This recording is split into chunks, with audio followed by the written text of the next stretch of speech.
ఆధ్వర్యంలో చేతలో పెట్టిన శాంతియుత నిరసనపై మంత్రి కొండా సురేఖ స్పందించారు. కార్మికుల న్యాయపరమైన తమ డిమాండ్లను నెరవేరుస్తానని మంత్రి హామీ ఇచ్చారు.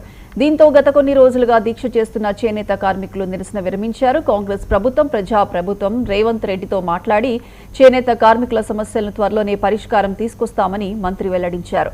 ప్రభుత్వ సంక్షేమ శాఖలకు అవసరమైన కార్పెట్లు, బెడ్షీట్లు సంస్థకు ఆర్డర్ ఇచ్చే విధంగా పెద్దలతో మాట్లాడతానని స్పష్టం చేశారు.